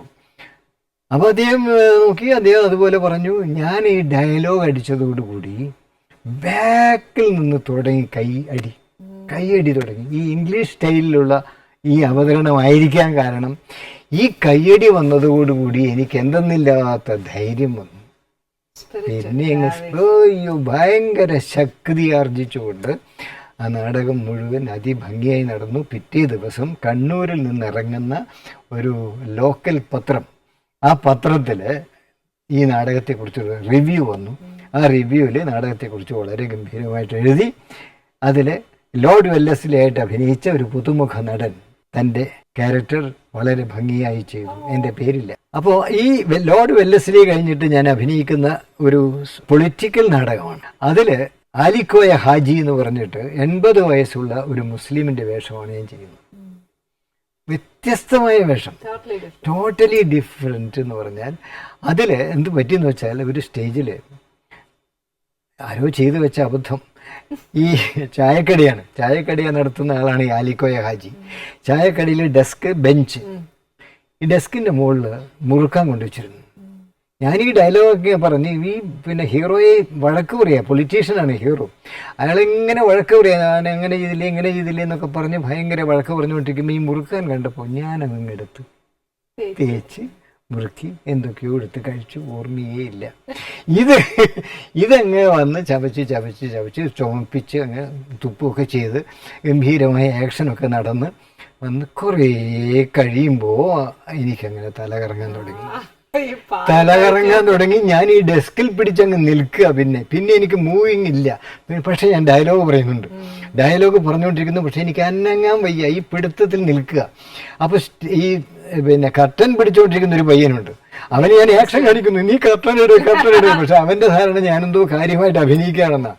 ഞാൻ എന്ത് ചെയ്തു, ഞാൻ ഈ വലിയ ഡയലോഗാണ്, ഒരുപാടുണ്ട്, ഒരു 1.5 പേജ് ഡയലോഗ് ഞാൻ അങ്ങനെ തന്നെ എഡിറ്റ് ചെയ്തു, മാറ്റി കട്ട് ചെയ്ത് കളഞ്ഞു. ഇവിടുന്ന് ജമ്പ് ചെയ്ത് വേറൊരു ഡയലോഗ് പിടിച്ചു, ഇവിടുന്ന് ജമ്പ് ചെയ്ത് മറ്റൊന്നിലേക്ക് പോയി. ഉടനെ എന്നെ ഒന്ന് നോക്കി ഈ പാർട്ടി. ആരെയും കേരള സിംഹം പഴശ്ശിരാജയായിട്ട് അഭിനയിക്കുന്ന വ്യക്തിയാണ് ഇപ്പോൾ പൊളിറ്റീഷ്യനായിട്ട് അഭിനയിക്കുന്നത്. വളരെ എക്സ്പീരിയൻസ്ഡ് ആയ ആളാണ്. എന്നെ ഒന്ന് നോക്കി അതിൽ കയറി അങ്ങ് പിടിച്ചു അദ്ദേഹം. അതിനനുസരിച്ച് കയറി പിടിച്ച് സീൻ അങ്ങ് തീർത്തു. കർട്ടൻ വീണു. വന്ന് എന്നോട് എന്താ രാഘവനെന്ത് പറ്റി? ഞാൻ പറഞ്ഞു എനിക്ക് അനങ്ങാൻ വയ്യ, എന്നെ പിടിച്ചെവിടെയെങ്കിലും കിടത്തണം. ഇദ്ദേഹവും പിന്നെ ചന്ദ്രശേഖർ വൈദ്യരും എല്ലാവരും വന്ന് പിടിച്ച് എന്നെ താഴെ ഇറക്കി ബാക്കിൽ ബെഞ്ച് ഇതിൽ കിടത്തി, പായലും കിടത്തി. എനിക്ക് പറ്റില്ല. അപ്പോൾ അദ്ദേഹത്തിന് സംശയം വന്നു. ചന്ദ്രശേഖർ വൈദ്യർ വായിൽ നോക്കി, മുറുക്കിയിട്ടുണ്ടോ? ആ മുറുക്കിയിട്ടുണ്ട്. വായിൽ നിന്ന് മുറുക്ക് ഇങ്ങനെ എടുത്ത് കളഞ്ഞപ്പോൾ മനസ്സിലായി പുകയില കയറിയിട്ടുണ്ട് അകത്ത് പുകയില കയറി, അതിലാണ് പറ്റിയത്. ഉടനെ ഇദ്ദേഹം എന്ത് ചെയ്തു, ഉടനെ എൻ്റെ മുഖത്തുനിന്ന് ഈ വെള്ളത്താടി ഒട്ടിച്ചതൊക്കെ പറിച്ചെടുത്ത്, ഒരു തൊപ്പിയൊക്കെ വെച്ചതാണ്, അതൊക്കെ പറിച്ചെടുത്ത് ഇദ്ദേഹം ഒട്ടിച്ചു. മീശയൊക്കെ കളഞ്ഞ, മീശ മാത്രമില്ല, താടി മാത്രമേ ഉള്ളൂ, മുസ്ലിം അല്ലേ, ആ വേഷമായിരുന്നു. നേരെ ഒരു തൊപ്പിയും ഒക്കെ വെച്ച് ഇദ്ദേഹം ഉടനെ അനൗൺസ് ചെയ്തു, ഇതുവരെ ആലിക്കോയ ഹാജിയായിട്ട് അഭിനയിച്ച നടന് സുഖമില്ലാത്ത കാരണത്താൽ ഇതിൻ്റെ സംവിധായകൻ തന്നെ ആ ക്യാരക്ടർ ചെയ്യുന്നതായിരിക്കും എന്ന് പറഞ്ഞ് അനൗൺസ് ചെയ്ത് അദ്ദേഹം അടുത്ത സീൻ ഇമ്മീഡിയറ്റ് ആയിട്ട് അദ്ദേഹം കയറി. ഇത് ഞാൻ കേട്ടുകൊണ്ടിരിക്കുക, ഇദ്ദേഹം അഭിനയിക്കുക. അങ്ങനെ ആ ക്യാരക്ടറോട് കൂടുതൽ ഇൻവോൾവ് ആയപ്പോഴത്തേക്ക് നമ്മൾ ആ ഒരു അറ്റ്മോസ്ഫിയറോടും കൂടെ ലയിച്ചു. അതാണ് പറ്റിയത്. അങ്ങനെ ഒരു ആർട്ടിസ്റ്റ് ശരിക്കും ആ ക്യാരക്ടറുമായിട്ട് അതുപോലെ ഇൻവോൾവ് ആകാനേ പാടില്ല. ഒരിക്കലും അതുപോലെ ഇൻവോൾവ് ആകാൻ പാടില്ല. ആ ക്യാരക്ടറിന് അറിയണമായിരുന്നു അതിൽ പുകയില ഉണ്ടാവും. അത് മുറുക്കുമ്പോൾ ഓരോന്നും അദ്ദേഹത്തിന്, കാരണം മറ്റൊരു ഐ ഉണ്ടാവണം. ഈ രണ്ട് ഐ മാത്രം പോരാ, മറ്റൊരു ഐ എപ്പോഴും വർക്ക് ചെയ്തുകൊണ്ടിരിക്കണം. വളരെ ഇമ്പോർട്ടൻ്റ് ആണ്. താൻ ആക്ടറാണ്, താൻ ഈ ക്യാരക്ടർ മാത്രമല്ല, താൻ ആക്ടറും കൂടിയാണ്. തനിക്ക് പറ്റാത്ത വല്ലതും അവിടെ ഉണ്ടോ എന്നറിയണം. ഇപ്പോ ഇമോഷനിലായി കത്തി എടുത്ത് ഒരാളെ കുത്താൻ പോവാണ്, കത്തി കൊണ്ട് കുത്തിക്കളയും ചിലര്. ഇമോഷനിലാകുമ്പോ അങ്ങനെയാണ്. കാരണം ഇടിക്കുന്ന ഇടിയുണ്ടല്ലോ, ചിലരൊക്കെ ഇടിക്കുന്ന ഇടി, അയ്യോ ശരിക്കും ഇടിക്കും. അങ്ങനെ എനിക്ക് ഒരുപാട് ഇടി കിട്ടിയിട്ടുണ്ട് സിനിമയില്. അതെ അതെ. പക്ഷെ ഞാൻ ഇടിച്ചിന്റെ മൂക്ക് പോയിട്ടുണ്ട് ഒരാൾക്ക്. പക്ഷെ അത് അങ്ങനെയല്ല, അത് വേറൊരു നമ്മള് ട്രോളിയിൽ മൂവ് ചെയ്യുന്ന രീതിയിൽ ആ ട്രോളിയുടെ മേലൊക്കെ നിന്നിട്ട് സ്റ്റണ്ട് ചെയ്യുക. ഞാനും ബേബി ചാനും ജോസ് പ്രകാശ് ഞങ്ങൾ രണ്ടുപേരും കൂടി സ്റ്റണ്ട് ചെയ്യാണ്. അപ്പോൾ ഇടിക്കേണ്ട സീൻ വന്നപ്പം ബേബി ചാവും കുറച്ച് ശ്രദ്ധിച്ചോളണേ, ഞാൻ ഇടിക്കുമ്പോൾ അതിനനുസരിച്ച് നിന്നേക്കണേന്നൊക്കെ ഞാൻ പറഞ്ഞു വെച്ചതാ. പക്ഷെ ഇദ്ദേഹം അറിയാണ്ട് ബാലൻസ് തെറ്റിയിട്ട് മുമ്പോട്ട് വന്നു. ശരിക്കും ഇടി മൂക്കിന് തന്നെ കൊണ്ടു, നല്ല ഇടി, സ്ട്രോങ് ഇടി കൊണ്ടു, രക്തം ധാരധാരയായിട്ട് വന്നു. അങ്ങനെയുള്ള അനുഭവങ്ങളൊക്കെ ഉണ്ട്. ഒരു കാര്യം ചെയ്യാം, നമുക്ക് ആ സിനിമയിലോട്ടേക്ക് വരാവേ. എന്നാലേ ഇതേപോലെ നല്ല നല്ല എക്സ്പീരിയൻസ് പറയത്തുള്ളൂ. സിനിമ വന്നു ഇതിപ്പം പറയാൻ തുടങ്ങിയത് ഇതിന് മീൻകറി എന്റെ മുമ്പിൽ നിർത്തിയിട്ടാണ് എന്നോട് കൊണ്ട് ഇങ്ങനെ സംസാരിപ്പിക്കുന്നത്. ശരിക്കും പറഞ്ഞാൽ ഇപ്പൊ ഞാൻ ശരിക്കും ഒരു കുഞ്ഞു കുട്ടിയാവുന്ന പോലെ അപ്പൂപ്പന്മാരുടെ നിന്ന് ഇങ്ങനെ കഥകൾ കേൾക്കില്ല എന്ന് പറഞ്ഞ പോലെ ഞാൻ കേട്ടോണ്ടിരിക്കുക. അത് കേൾക്കാൻ തന്നെ രസാ. രസം ഞാൻ പറയാൻ കാരണം നേരത്തെ ഞാൻ പറഞ്ഞതുപോലെ ഇത് സത്യത്തിൽ പിന്നെ നേരത്തെ ഏതോ ഒരു പറയുന്ന കേട്ടിട്ടുണ്ട്, പിന്നെന്താണ് ഇച്ചിരി കുക്കിങ്ങും പിന്നെന്താണ് ഒത്തിരി പാചകം അല്ലേ, ഇച്ചിരി പാചകവും പിന്നെ ഒത്തിരി പാചകവുമാണ് അല്ലേ, അങ്ങനെ ആരൊക്കെയോ പറയുന്ന കേട്ടിട്ടുണ്ട്. പക്ഷേ എൻ്റെ അഭിപ്രായത്തില് അങ്ങനെയല്ല, അത് നേരെ തിരിച്ചാണ്. എന്താ കാര്യം എന്ന് വെച്ചാൽ ആനയുടെ വാചകമാണ് എനിക്ക് ഏറ്റവും ഇഷ്ടപ്പെട്ടത്. എന്തുകൊണ്ടാണെന്ന് പറയാം. പറ, അത് പറ. ഈ നാടൻ ഭാഷ, അവരവരുടേതായ നാട്ടിലെ ആ ഭാഷ അതുപോലെ പറയുന്ന ആ ഒരു ഭംഗിയുണ്ടല്ലോ, അതിൻ്റെതായൊരു ചന്തം, അതൊരു അത്ഭുതകരമായ കാര്യമാണ്. അത്രയ്ക്കും മനോഹരമാണ് ശരിക്കും നാടൻ ഭാഷ അതുപോലെ പറയുക. അതാണ് എന്നെ ഏറ്റവും വശീകരിച്ചത്. ഇന്ന് പക്ഷെ എന്നാന്നോ ഞാൻ വർത്താനം പറയാത്തെ, എനിക്ക് സാറിന് കുറെ കഥകൾ കേൾക്കണം, അതുകൊണ്ട് അത് വർത്താനം പറയാൻ തോന്നുന്നില്ല. ഇത് ഈ ഫിലിമിലേക്ക് വന്നത് ഇതേപോലെ യാദൃച്ഛികമായിട്ടാണോ? ഫിലിമിലേക്ക് വന്നത്, ആക്ടറായിട്ട് വന്നത് യാദൃച്ഛികമാണ്. അതൊന്ന് പറഞ്ഞേ. ഞാൻ സംവിധായകനാവാൻ വേണ്ടി വന്നതാ, അങ്ങനെ പിടിച്ച് അഭിനയിപ്പിച്ചതാ.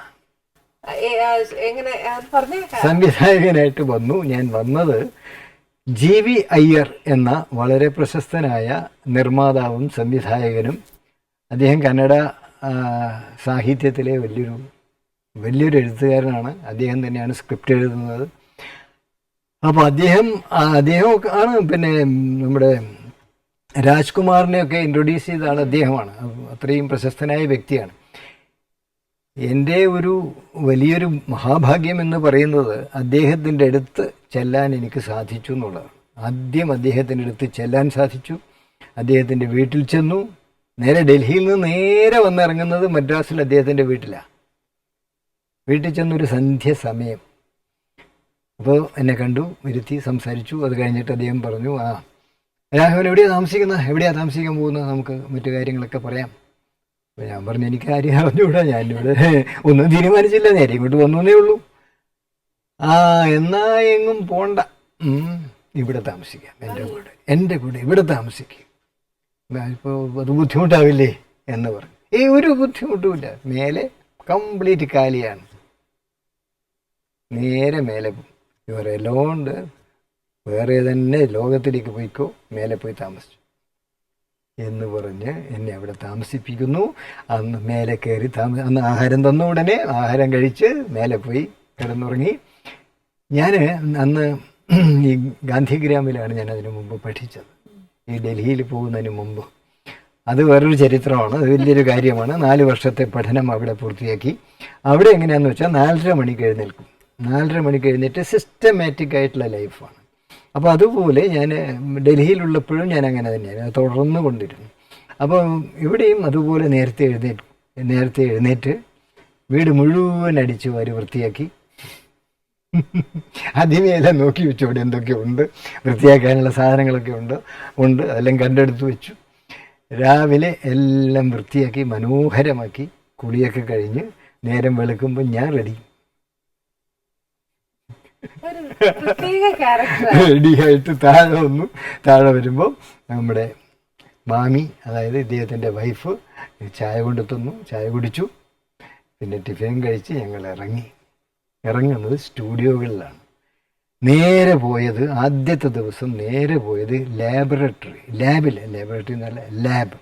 അതായത് ഫിലിം പ്രോസസ്സിങ് നടക്കുന്ന ലാബിലായിരുന്നു. അത് കഴിഞ്ഞ് അവിടുന്ന് നേരെ വിജയവാഹിനി സ്റ്റുഡിയോയിൽ പോകുന്നു. അവിടെയാണ് ഇദ്ദേഹത്തിൻ്റെ എഡിറ്റിംഗ് നടക്കുന്നത്. ആ എഡിറ്റിംഗ് സെക്ഷനിൽ മൂവിയോളയിൽ എഡിറ്റർ വർക്ക് ചെയ്തുകൊണ്ടിരിക്കുക. അന്നത്തെ രീതിയിലുള്ള എഡിറ്റിംഗ് അതൊക്കെ കണ്ടു. എനിക്ക് ഇതൊക്കെ ഇതിൻ്റെയൊക്കെ പടം കണ്ടിട്ടുണ്ട്, എങ്ങനെയൊക്കെയാണ് ചെയ്യുന്നു എന്നുള്ള പടം, അതൊക്കെ പുസ്തകത്തിൽ കണ്ടതാണ്. പക്ഷെ അതൊക്കെ നേരിട്ട് കാണുമ്പോൾ നമുക്കൊരു അത്ഭുതം തോന്നുകയല്ല. പിന്നെ അതിങ്ങനെ മുറിച്ച് പീസ് അപ്പുറത്തിട്ട് ഇപ്പുറത്തിട്ട് അവിടെ നിന്ന് എടുത്ത് ഓരോന്നെടുത്ത് പിന്നെ അത് പിടിക്കുന്നു, ഇതൊക്കെ കാണുമ്പോൾ നമുക്ക് ആദ്യം വല്ലാത്തൊരു അത്ഭുതം തോന്നി. അത് കഴിഞ്ഞ് പിന്നെ വേറെ സ്റ്റുഡിയോയിൽ പോയി, അതിങ്ങനെ ഓരോ സ്റ്റുഡിയോ ആയിട്ട് ഞങ്ങളിങ്ങനെ പോയിട്ട് എല്ലാം കാണിച്ചു തന്നു. എന്നെ മനസ്സിലാക്കി തരാൻ വേണ്ടി അദ്ദേഹം വേറെയും 1-2 സ്ഥലത്തൊക്കെ കൊണ്ടുപോയി കാണിച്ച് നേരെ അദ്ദേഹം ഒരു കോട്ടേജ് എടുത്ത് വെച്ചിട്ടുണ്ട്, ഓൾഡ് വുഡ്ലാൻഡ്സ് ഹോട്ടലിൽ. അവിടെ ചെല്ലുന്നു. അവിടെ ചെന്ന് റൂമിൽ ചെന്ന്, കോട്ടേജാണ്, അപ്പോൾ അവിടെ ഇരുന്ന് അദ്ദേഹം എഴുത്തുപണിയാണ്, അടുത്ത സിനിമയ്ക്ക് വേണ്ടിയുള്ള സ്ക്രിപ്റ്റ് എഴുതുക. അപ്പോൾ ഞാൻ സ്ക്രിപ്റ്റ് എഴുതാൻ തുടങ്ങുന്നു. കഥയൊക്കെ ഏകദേശമൊക്കെ എനിക്ക് പറഞ്ഞു തന്നിരുന്നു. രാഘവൻ ഇരിക്കുന്നെങ്കിൽ ഇരിക്കാം, അല്ലെങ്കിൽ മദ്രാസ് വേണമെങ്കിൽ ചുറ്റിക്കാണാം, എവിടെയെങ്കിലും പോകാം. വളരെ ഹാപ്പിയായി ഞാൻ ഇറങ്ങിപ്പോയി. ആഹാരം കഴിച്ചതിന് ശേഷം പോയി. പിന്നെ ഒരു 4-4:30 മണി ആകുമ്പോൾ ഞാൻ വന്നു.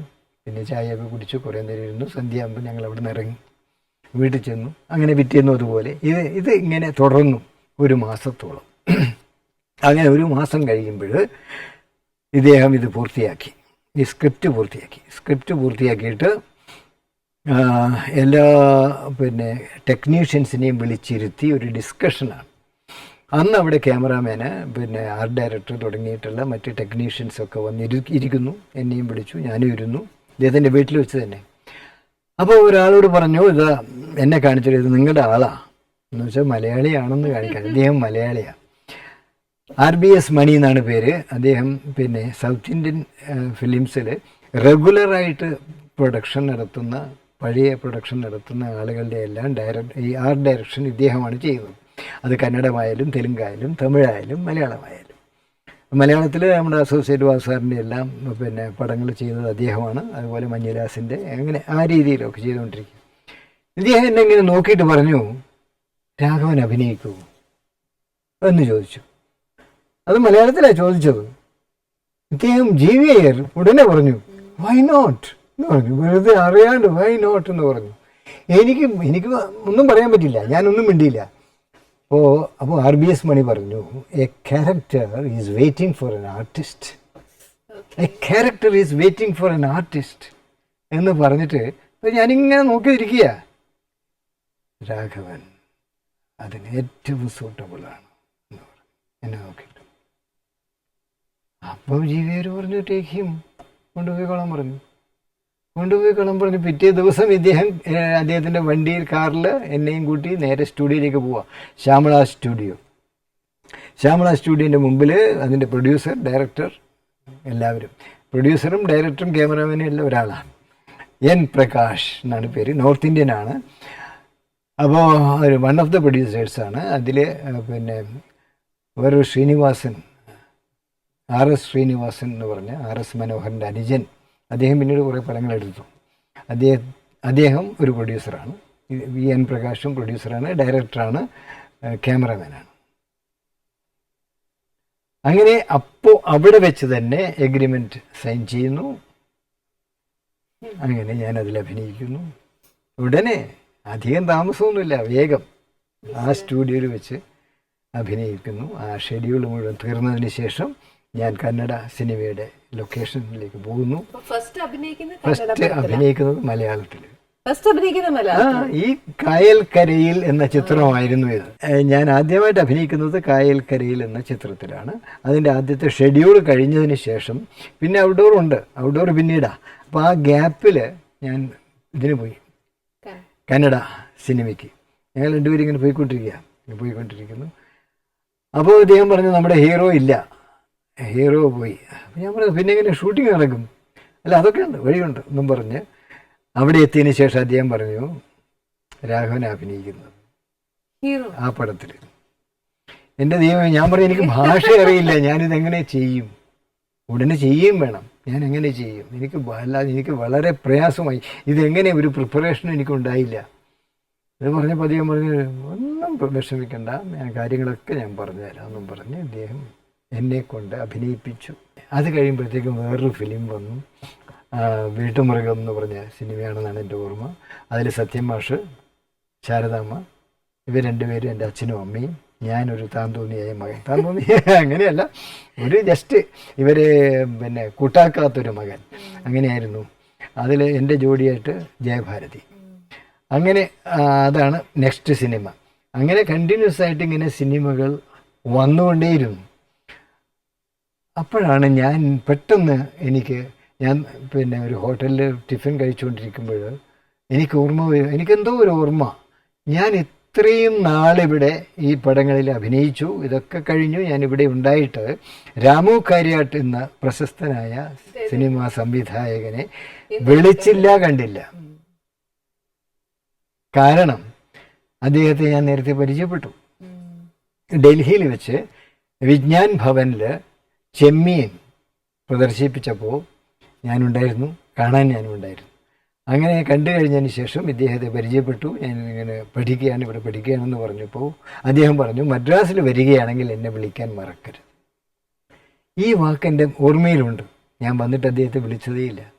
ഞാൻ ഇപ്പോൾ ഫോൺ നമ്പർ അറിയില്ലല്ലോ, ഉടനെ ഡയറക്റ്റ് എടുത്ത് തപ്പി കണ്ടുപിടിച്ചു, ഉടനെ വിളിച്ചിട്ട് ഞാൻ സ്വയം പറഞ്ഞു ഇന്നാളാണ് രാഘവൻ എവിടെയാണുള്ളത്? റോയൽ കഫേ അവിടെയാണുള്ളതെന്ന് പറഞ്ഞ സ്ഥലത്ത്, കോടമ്പാക്കത്ത് റോയൽ കഫേ എന്ന് പറഞ്ഞ ചായക്കടയിലാണ് ഉള്ളത്. നേരെ മുമ്പിൽ വല്ല ടാക്സി ഉണ്ടോ നോക്കൂ, അതിൽ കയറിയിട്ട് നേരെ ഇങ്ങോട്ട് പോവാം. അപ്പോൾ ഞാൻ പറഞ്ഞ അഡ്രസ്സ് ഇന്ന അഡ്രസ്സ് പിന്നെ ഫിലിം കമ്പനി എന്ന് പറഞ്ഞാൽ അവർക്കറിയാം, ചെമ്മീൻ്റെ. ഞാൻ ടാക്സിയിൽ കയറി അയാളോട് പറഞ്ഞു, അയാൾ കറക്റ്റായിട്ട് എന്നെ കൊണ്ടുപോയി വിട്ടു. അവിടെ ചെന്ന് നേരെ അകത്ത് കയറിയപ്പോൾ ഒരു വലിയ ഡൈനിങ് ടേബിൾ, അതിൽ മുഴുവൻ സ്ക്രിപ്റ്റ് എങ്ങനെ വിതറിക്കിടക്കുകയാണ്. ഇദ്ദേഹം ഒരു കസേരയിൽ ഇരിക്കുന്നു, എന്നെ കൈ കാണിച്ച് ഇരുത്തി ഞാനിരുന്നു. ഒരക്ഷരം മിണ്ടുന്നില്ല. ഇടയ്ക്ക് ഈ ബുൾഗാനിൻ തടവിക്കൊണ്ടിരിക്കുകയാണ്. അത് കുറേ കഴിഞ്ഞ് ക്ഷമ വല്ലാതെയായി. ഞാൻ എന്താ പറയേണ്ടതെന്ന് എനിക്കറിഞ്ഞൂടാ. അദ്ദേഹം ഒന്നും മിണ്ടുന്നില്ല. അവസാനം ഒരു സ്ക്രിപ്റ്റ് ബഞ്ച് ഓഫ് പേപ്പർ എടുത്ത് എൻ്റെ കയ്യിൽ തന്നു. അത് തുറന്നു നോക്കി. അപ്പോൾ അദ്ദേഹം പറഞ്ഞു അതിൽ മുരളി എന്നുള്ള കഥാപാത്രം അതൊന്ന് ശ്രദ്ധിച്ച് വായിക്കണം. വായിച്ചു ഫുള്ളായിട്ട് വായിച്ചു കഴിഞ്ഞിട്ട് അദ്ദേഹം ചോദിച്ചു, ഈ കഥാപാത്രം എങ്ങനെയുള്ള നടൻ ചെയ്താൽ ശരിയാവും? അപ്പം ഞാൻ എൻ്റേതായ രീതിയിൽ ആ കഥാപാത്രത്തിൻ്റെ വാല്യൂയെക്കുറിച്ച് ഒരുപാട് പറഞ്ഞു. അതുകൊണ്ട് അത്രയ്ക്ക് എക്സ്പീരിയൻസ് ഉള്ള ഒരു ആക്ടർ തന്നെ ചെയ്യണം, എന്നാലേ അത് ശരിയാവുള്ളൂ എന്ന് ഞാൻ പറഞ്ഞു. കാരണം അത്രയധികം അത് ചെയ്യാനുണ്ട്, അത്രയും സാധാരണ ആരെങ്കിലും ചെയ്താൽ പറ്റില്ല എന്നും പറഞ്ഞു. ഡെപ്ത്, അങ്ങേറ്റത്തെ ഡെപ്തുള്ള ക്യാരക്ടറാണ്. അപ്പോൾ ഉടനെ അദ്ദേഹം ചോദിച്ചു, രാഘവന് ചെയ്യാമോ? ഞാനങ്ങും എന്താ പറയുക എന്നായി. കാരണം അതിഗംഭീരമായ ട്വിസ്റ്റ്. നോക്കൂ, എനിക്ക് ആ നിമിത്തം എനിക്ക് ഫോൺ ചെയ്യാൻ തോന്നുക, എന്നെ ആരോ എന്നെ ഓർമ്മിപ്പിച്ചതാ. എന്നിട്ട് ഞാൻ വിളിക്കുന്നു, വരുന്നു, എന്നിട്ട് അഭിനയിക്കാമോ എന്ന് എന്നോട് ഇങ്ങോട്ട് ചോദിക്കും. അപ്പൊ ഞാൻ പറഞ്ഞു ചെയ്യാം. അങ്ങനെയാണ് ഒരു ദീർഘശ്വാസം വിട്ടുകൊണ്ട് ഞാൻ അങ്ങ് പറഞ്ഞു. ഉടനെ ഗൗതമ എന്ന് വിളിക്കുന്നു. ഗൗതമൻ വന്നു. ഗൗതമൻ പൂന ഫിലിം ഇൻസ്റ്റിറ്റ്യൂട്ടിൽ നിന്ന് പാസ്സായിട്ട് വന്നതേ ഉള്ളൂ. ഇദ്ദേഹത്തിൻ്റെ അസോസിയേറ്റായിട്ട് വർക്ക് ചെയ്യാൻ വന്നതാണ്. അപ്പോൾ ഇതുവരെ ഈ കഥാപാത്രം ആര് ചെയ്യണം, എന്ത് ചെയ്യണം, എങ്ങനെ ചെയ്യണം എന്നുള്ള ചിന്തയിൽ ഇങ്ങനെ ഡിസ്കഷൻ നടന്നുകൊണ്ടിരിക്കുന്ന സമയത്താണ് ഞാനിങ്ങനെ വന്നു പെട്ടത്. ഉടനെ ഗൗതമനോട് പറഞ്ഞു, ഗൗതമ, രാഘവൻ NSD വന്ന ആളാണ്, രാഘവനാണ് നമ്മുടെ മുരളി ചെയ്യാൻ പോകുന്നത്. എന്നെ നോക്കി പറഞ്ഞു വെരി ഗുഡ് എന്നാണ് ഉടനെ പറഞ്ഞത്. എനിക്ക് അത്ഭുതം തോന്നി. ഗൗതമൻ എന്നോട് ഇങ്ങനെ പറയേണ്ട കാര്യമുണ്ട്. പുതിയ ആളാ എന്നിട്ട് വെരി ഗുഡ് എന്ന് പറഞ്ഞു. പിന്നെ ഗൗതമൻ്റെ കൂടെ ഞാൻ ഇരിക്കുകയാണ്. സ്ക്രിപ്റ്റ് പഠിക്കുക, സ്ഥിരം അവിടെ ഇരിപ്പായി. പിറ്റേന്ന് രാവിലെ വന്നു, വൈകുന്നേരം വരെ ഇരിപ്പാണ്. ഒരാഴ്ച കഴിഞ്ഞ് ഷൂട്ടിങ്ങിൽ ഗൗതമനോട് ഞാൻ പറഞ്ഞു, ഗൗതമ, നമ്മൾ ഡിസ്കസ് ചെയ്തതുപോലെയൊക്കെ കറക്റ്റ്. ഞാൻ ചെയ്യുന്നത് എൻ്റെ ഫേസിൽ എന്തെങ്കിലും മാറ്റം വരുത്തണമെന്നും തോന്നിയാൽ അവിടെ ആംഗ്യം കാണിക്കണം. എന്തെങ്കിലും അത് കുറയ്ക്കുകയോ കൂട്ടുകയോ എന്തെങ്കിലും വേണമെന്നുണ്ടെങ്കിൽ അത് ചെയ്യണമെന്ന് പറഞ്ഞ് ഗൗതമൻ്റെ കൺട്രോളിലൂടെ ആരും അറിയാതെ അങ്ങനെ ഫുള്ളായിട്ട് ചെയ്തു. ആ ഒരു പടം ആണ് ഞാൻ ഇത്രയും പടങ്ങൾ ചെയ്തതിൽ ഏറ്റവും നല്ല ചിത്രവും ഏറ്റവും നല്ല ക്യാരക്ടറും, ഞാൻ ഇതുവരെ ചെയ്ത ക്യാരക്ടേഴ്സിൽ വെച്ച് ഏറ്റവും നന്നായി ചെയ്ത ക്യാരക്ടറും അതാണ്. ഒരു വലിയ ബ്രേക്ക്. അത് ഇപ്പൊ നമുക്കൊരു കാര്യം ചെയ്യാം, ഒരു ചെറിയ ബ്രേക്ക് എടുക്കാം. എന്നാന്ന് വെച്ചാൽ ഞാൻ ഭക്ഷണം കഴിക്കാൻ ഇതുവരെ കൊടുത്തില്ല.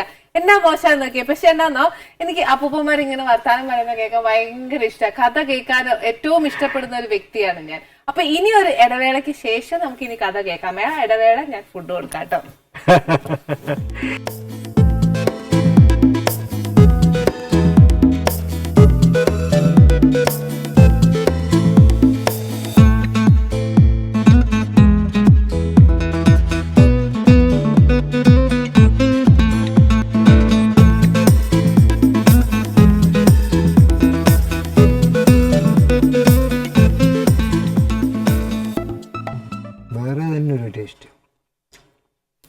നല്ലതാണ്, വളരെയധികം ഇഷ്ടമായി.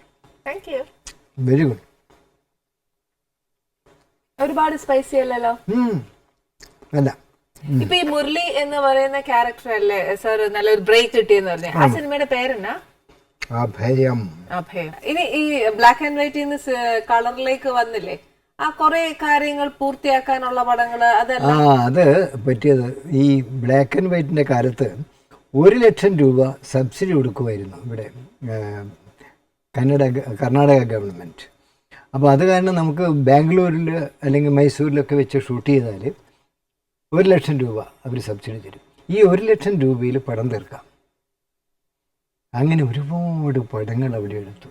ഞാൻ സ്ഥിരമായിട്ട് മൈസൂരും ബാംഗ്ലൂരും തന്നെ പോയിക്കൊണ്ടിരുന്നു. ഒരുപാട് പടം ചെയ്തു. ആ പടങ്ങളെല്ലാം നല്ല കുറേ പടങ്ങൾ റിലീസ് ചെയ്തു. അതിലൊരു 39 പടങ്ങൾ റിലീസാകാതെ പോയി.